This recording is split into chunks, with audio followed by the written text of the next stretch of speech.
हिकु सिंध हिकु सकाफ़त। 1 दिसंबर आचर ॾियारे अवामी न्यूज़ HD पारां हिकु सिंध हिकु सकाफ़त जे स्ट्रेट मल्हाए रहिया आहियूं।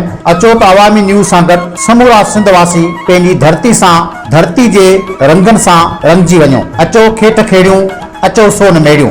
मुंहिंजा सिंध वासियो सजणो, असांखे पंहिंजी धरतीअ सां प्यार ऐं मोहबत आहे। सिंध सदियुनि खां जीअंदी रही आहे। ही सिंध जूं बनियूं ऐं ॿारा, ही सिंध जूं ढंढूं ऐं ढोरा, ही मौज भरियो महिरान सदा वैन। सिंध आबाद मारू खुशहाल। ही लाड़, ही काछो, ही थर ऐं बर, ही सिंध जा हुनर ऐं साज़ सिंध जी ओञाण ऐं सकाफ़त आहिनि। सिंधी सकाफ़त खे उजागर करियूं। सिंध आबाद मारू खुशहाल। हिकु सिंध हिकु सकाफ़त। सिंध आबाद मारू खुशहाल। अचो खेट खेड़ियूं, अचो सोन मेड़ियूं। नाज़रीन, ख़बर जो सिलसिलो जारी है। अवां खे बिरशा का ख़बर ॾिनल अवामी न्यूज़ पारां 1 दिसंबर ते हिकु सिंध हिकु सकाफ़त जे सिरे हेठि सकाफ़त ॾियारे खे भरपूर मल्हाइण जी तयारी उरूज़ ते आहिनि। इन हवाले सां बिरशा जे फ़नकारनि पारां भरपूर आजियां कई वई। हिननि जो चवणु हो त अवामी न्यूज़ जे चेयरमैन अब्दुल रज़ाक राजपूत जा थोराइता आहिनि जिन सिंध जी सकाफ़त खे उजागर कयो आहे।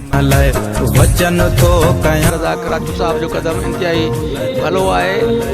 अवामी न्यूज़ जी तरफ़ां जेका हिकु सिंध हिकु सकाफ़त जो नारो आहे इहो ज़बरदस्त आहे। जेके सिंध खे ॿिनि हिसनि में विरहाइणु चाहिनि था उन्हनि जे लाइ बि हिकिड़ो पैगाम आहे।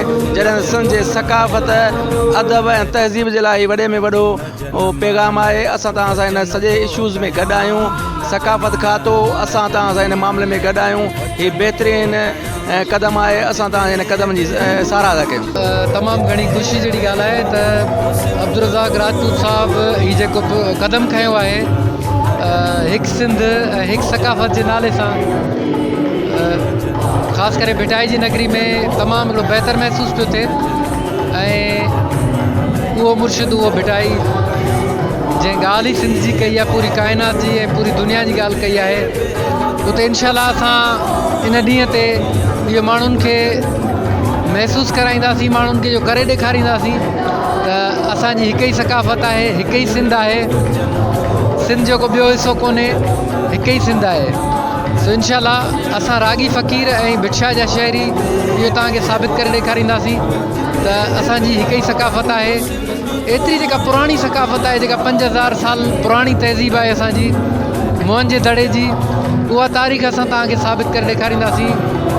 भिटाई चयो त मोहबती मेड़े ॻोठ ॿधिजे हिकिड़ो, तनी जे वेड़े पाणे ईंदा बादशाह। असां इन ॾींहं ते इहो बि चवंदासीं त पंहिंजे जेको असांजा सिंधी ॿार आहिनि उन्हनि खे तइलीम जे हवाले सां शऊर पैदा कयूं ऐं जेके कारोकारी जूं कुदियूं रस्मूं आहिनि उहे असां इन ॾींहं ते ख़तमु कयूं। इहो वचन कयूं त अहिड़े क़िस्म जूं जेके गंदियूं रस्मूं आहिनि असांजे सिंध में उन्हनि खे असां ख़तमु कयूं इन सकाफ़त वारे ॾींहं जे हवाले सां। पेश कंदुसि अवामी न्यूज़ खे त हिन जो बहितरीनु क़दम आहे ऐं सिंध जेकी आहे 5000 साल पुराणे तारीख़ रखे थी ऐं असां माना ज़िंदा दिली जो सबूत बि ॾियूं था त असां सिंधी जेके सुजाग आहियूं। ऐं अवामी न्यूज़ जेको हीउ क़दम खयो आहे न, असां उन्हनि खे एप्रिशिएट कयूं था, उन्हनि खे मुबारकबाद पेश कयूं था त हू हक़ सच जो पैगाम बि पेश कनि था। ऐं सिंध में हिननि जूं वॾियूं जेके कावश आहे, वॾे खां वॾी ही कावश आहे बिल्कुलु। ऐं ज़िंदा क़ौमूं जेके बि हूंदियूं आहिनि पंहिंजी सकाफ़त कॾहिं बि न विसारींदियूं आहिनि। ऐं सकाफ़त सां ई हर माण्हू पंहिंजी सकाफ़त सां सुञातो वेंदो आहे उजागर।